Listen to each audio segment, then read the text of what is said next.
We are now less than 24 hours until the start of the Thomas Cup, and that gives me just enough time for me to give my final predictions that will happen in Chengdu. But don't forget to like, share and subscribe to this channel, because I'll be going live throughout the Thomas Cup starting from tomorrow. Malaysia take on Hong Kong at 8:30 a.m. in the morning, as well as all the matches from now until the 5th of May, where the final will be taking place.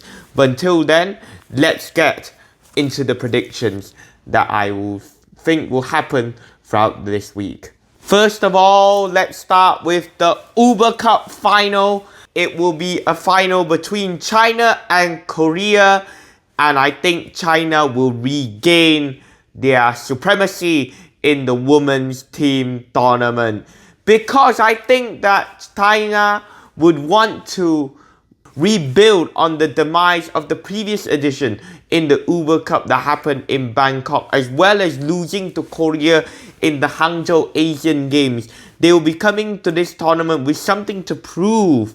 They'll be hungry to deliver on the results, to reprove themselves on the global arena, especially in the women's team event, a tournament that they have won 15 times in the past.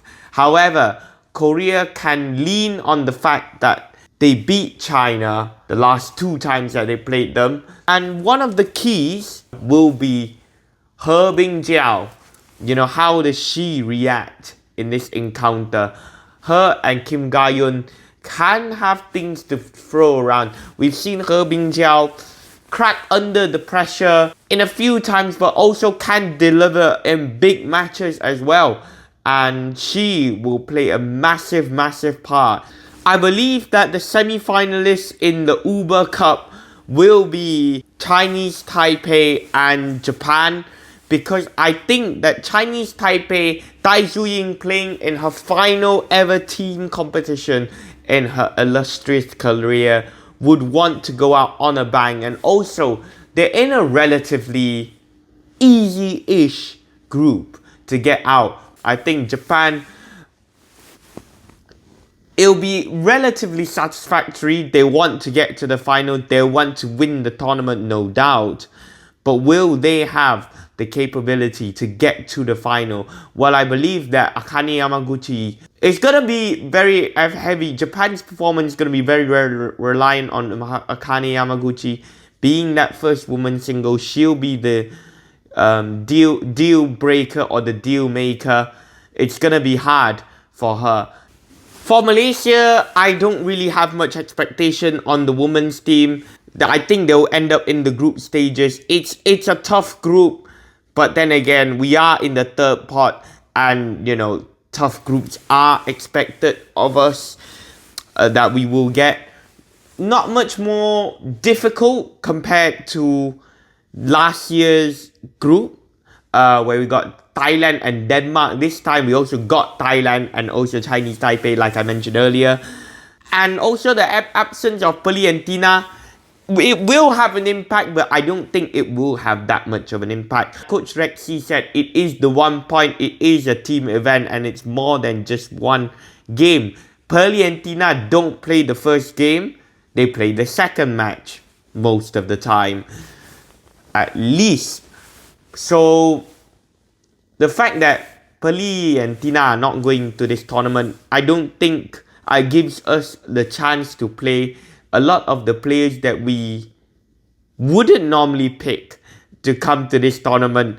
It gives us more, let's say, chance to learn. It gives the youngsters a chance to step on the international stage and a chance to learn about professionalism, about gaining exposure at high tournament, such as Siti Zulaika, Chamwensi, and Holo'i. Their main goal at the Thomas and Uber Cup this year is to foster a team spirit, be part of the experience, just go out there, enjoy the crowd, enjoy the atmosphere, enjoy a tournament involving some of the best players in the world. involving some of the top nations in the world. They'll be the first time they'll get to go to this sort of tournament and to learn about professionalism, photo shoots, warm up, you know, in a big stadium. It's all that. It's all these little nuances.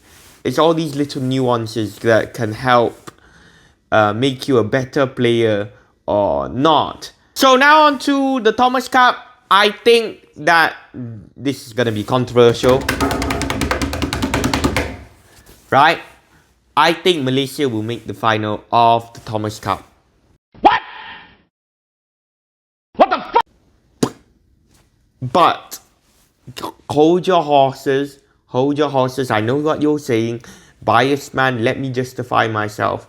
But I think China will be winning the champion. They'll become the champion of the Thomas Cup.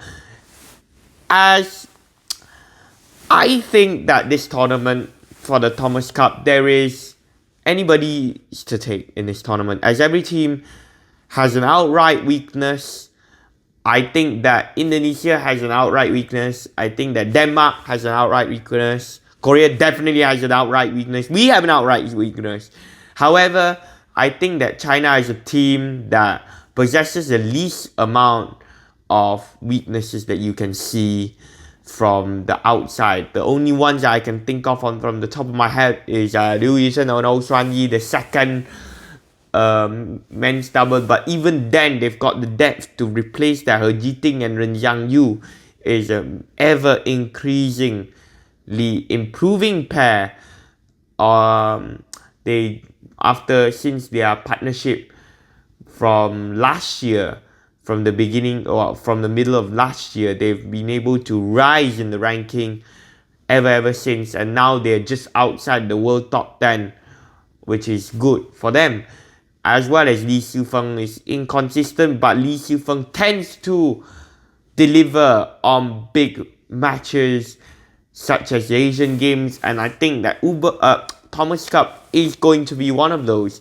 I think China's biggest threat to this tournament is going to be Denmark. Ultimately, I think that if China does play Denmark, every point in every match is going to matter that even more. I know it counts already, but especially in this game, it's going to be so high stakes, so intense. All 5 matches, there is no outright favourite to win. You look at some of the other games, yes, there's an outright favourite. With Denmark, I don't think there is, because you look at the first men's single Victor Axelsen. We'll talk a little bit more about him in a little bit, but it could be 3-2 or it could be 3-0. Anything can happen in that game. So don't count your horses out on that one. And also Malaysia, right? Malaysia getting to the final of the Thomas Cup. Why do I think that that'll happen? Right, despite we having an injury crisis in the singles department that will see us deploying the names who are normally further back in the queue, such as Cham Jun Wei, who's done bits in the past, winning against John Grizzly 4 years ago in the Asia Team Championship, and Justin Ho, who had an injury, was hoping to get on the plane to the Sudirman Cup last year. Will be playing in a team event for the very first time at this level, at the world stage. That will see the 19-year-old play in the Thomas Cup for the very, very first time. And we'll see him on court, definitely, at some point in this tournament. But that has been the predictions video. The video is getting a little bit long now, so I'll cut it there. Don't forget to join me. Malaysia against Hong Kong, 8:30 a.m. tomorrow morning. Going live to the nation, okay, for the start of the Thomas Cup, as well as Malaysia against Chinese Taipei in the Uber Cup on Sunday morning. But until then, Take care everybody, subscribe to this channel, like this video. Let me know who you think will win the Thomas and Uwe Cup in the comment section below. It's Darence and I'm out of here. See you guys.